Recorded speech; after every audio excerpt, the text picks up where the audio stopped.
Hello students, let me begin with something simple.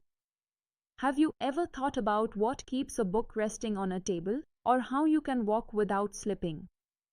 Every motion and every balance we see around us is the result of forces acting on objects. Some of these forces act even when there's no physical touch, like gravity pulling us toward Earth. Others act only when bodies are in contact, like friction when you rub your hands together. Today, we'll explore the most common forces in mechanics that appear again and again whenever we apply Newton's laws. Let's start with the most familiar, gravity. Every object on Earth experiences a downward pull because of Earth's mass. That's why a ball falls when you throw it up, and why we stay anchored to the ground. The formula for this force is simple: weight equals mass multiplied by acceleration due to gravity. Or in symbols, W equals m into g, where g is about 9.8 meters per second squared. Gravity doesn't need contact. It even governs celestial motion, from the moon orbiting Earth to planets revolving around the sun. Now let's talk about contact forces. When a block rests on a table, the table pushes back on the block. This upward push is called the normal force, and it always acts perpendicular to the surface. But there's another force you can't ignore: friction. Try sliding a box on the floor. You'll feel resistance. That's friction, which acts parallel to the surface, opposing motion. Friction arises because of tiny irregularities on surfaces interlocking with each other. Without friction, we couldn't walk, drive, or even hold a glass in our hands. Contact forces don't just occur in solids, they appear in fluids too. For example, when you drop an object in water, it feels lighter. That's because the fluid exerts an upward force called buoyant force.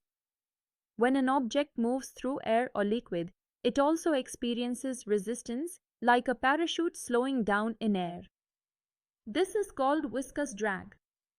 So while normal and friction are surface forces in solids, buoyancy and viscosity are their counterparts in fluids. Another very common force is tension in a string. Whenever a rope, wire, or string is pulled tight, it transmits a pulling force along its length. This is what keeps a hanging weight supported. An important point: if the string's mass is negligible, then the tension is the same throughout the string. So, whether you're pulling a bucket up from a well or holding a kite in the air, tension is silently doing its job. Next comes the spring force, a restoring force that brings a spring back to its original shape when stretched or compressed. This force is mathematically described by Hooke's law: F equals minus k into x.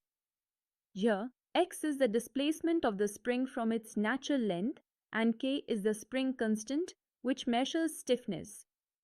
The minus sign means that the force always opposes the deformation. You see this principle in shock absorbers of bikes, in measuring instruments, and even in toys that bounce back when pressed. So let's quickly recap what we've learned. Gravity is a universal force acting at a distance. Contact forces include normal reaction, friction, buoyant force, and viscous drag. Strings carry tension, and springs exert restoring forces. Interestingly, all these forces, whether contact or non-contact, can be traced back to just 4 fundamental forces of nature. But for mechanics, the key ones are gravity and the forces arising from electrical interactions at the microscopic level. So the next time you see an object at rest or in motion, pause and think: which forces are acting on it and how are they balancing out?